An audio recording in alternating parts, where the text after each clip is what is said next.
Yeah, good day, people. So today we're going to be looking at the course overview, and we're also going to be running our first PHP code. Okay, the course overview and our first PHP code. So first of all, let's look at what this course is going to be made of and how we are going to approach this training. Okay, so fasten your seatbelt.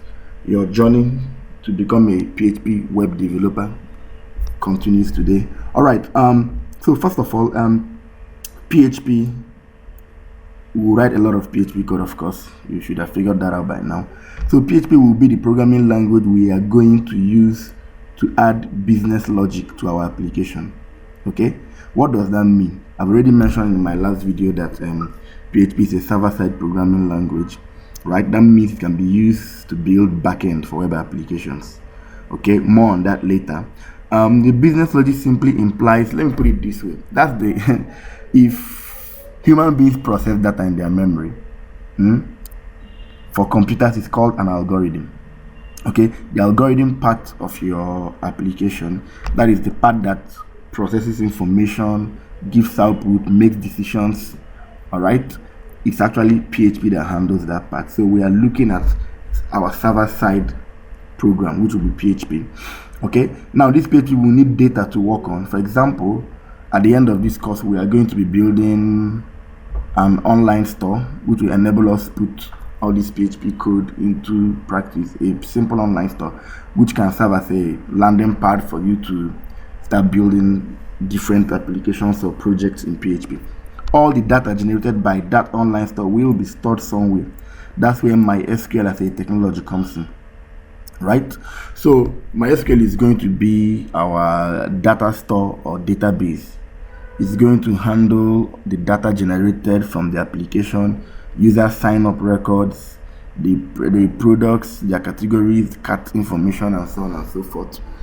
That's what MySQL is. It's actually what we call a database management system. Okay. Then, lastly, our front end, which is the part of the applications users can now see, will be built with HTML, and that's what you can call the user interface or UI or the front end.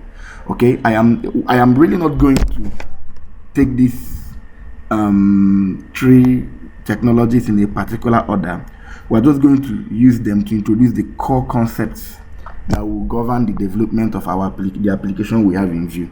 Okay, so we are going to now delve into some other things, like let's talk about what's the use percentage of PHP on the web right now. Someone might be wondering, which language should I learn? Is PHP still very relevant? I beat my chest to tell you that it is still extremely relevant, especially with the new PHP frameworks coming up now. It's really a good time to get in the bandwagon of PHP development. As of the time of this recording with PHP 7, the use rate of PHP has really been on the increase. So what I will do, okay, let's just check it out on the web. Let's see how many percent of the web PHP powers. Okay, let's go online. All right, let's say PHP powers what percentage of the web. Let's just see percentage of the web. I think I mentioned in my last video is 70 plus. Someone challenged that theory and I said, okay, why not let me do it on a live video. Percentage of the web. Let's see what we have. So here we have W3 Tech reports that as of January 2022, PHP is used by a whooping 78.1% of all the websites whose server-side programming we know. So you see, okay, here says 77. PHP is used by 77.8% of all the websites whose server-side programming language we know, blah blah blah.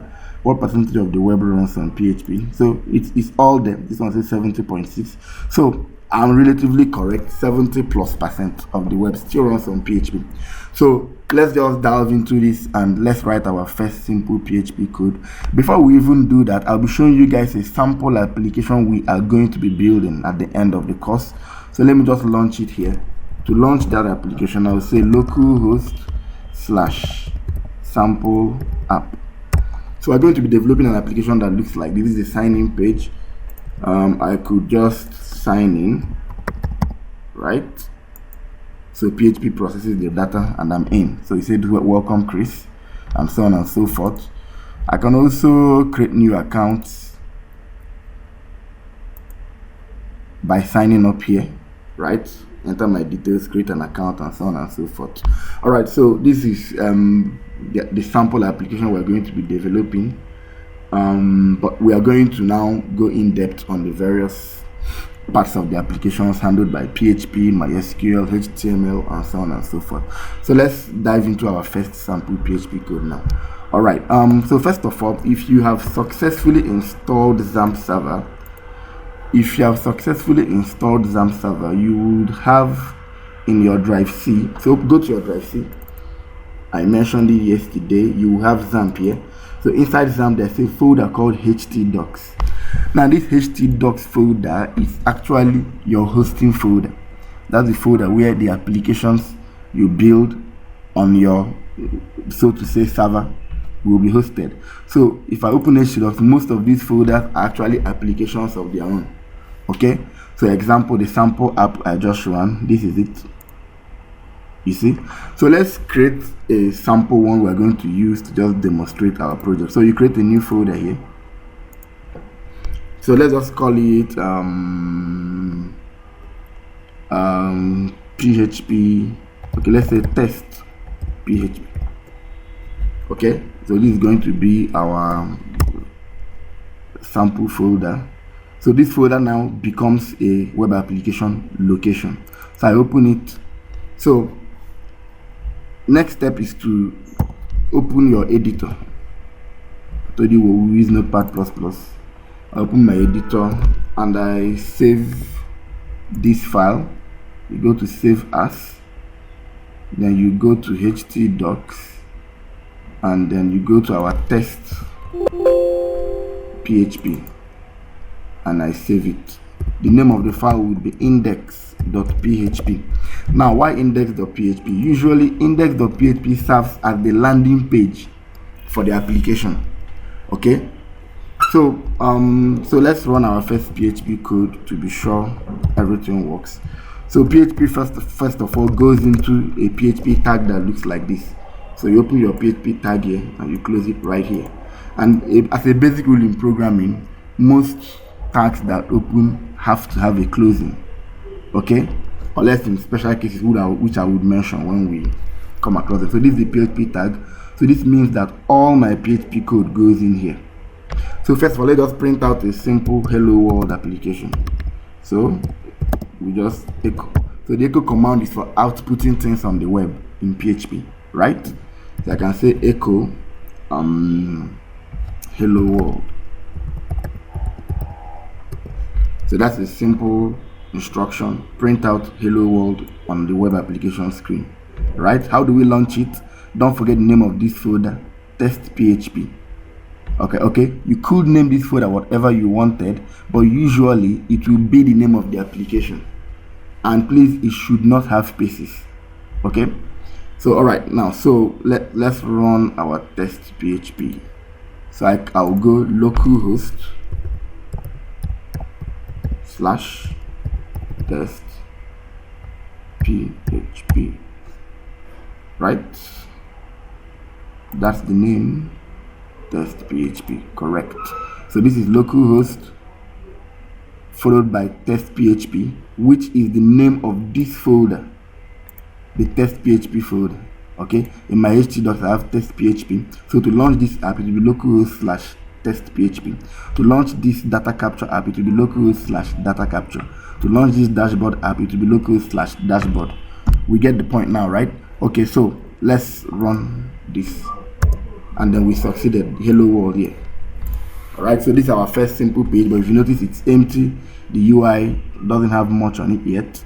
So this is the way you write a simple hello world application, and that's also how we introduce the echo command. The echo command is how you keep typing out or outputting content on your web page using PHP. Okay, we can also say hello, my name is Mr. Christopher. right? Now you would notice something now. If I refresh this page, the new code enters here. Hello, my name is Mr. Christopher. But might be wondering, hey, I want you to come to the next line. You can do that with the paragraph tag or the line break. For those of you who are familiar with a bit of HTML, which we are still going to touch a lot of it. So this becomes the line change now. So the hello, my name is Mr. Christopher goes to the next line. Let's observe that. So I refresh, it comes to the next line. Okay, so that's our first sample PHP application. Of course, it's not yet. I can't call it an application right now, but it's our first code. We verified it's working. So I'll see you guys in the next class. Have a nice rest of the day. Also, don't forget to like, comment, and subscribe.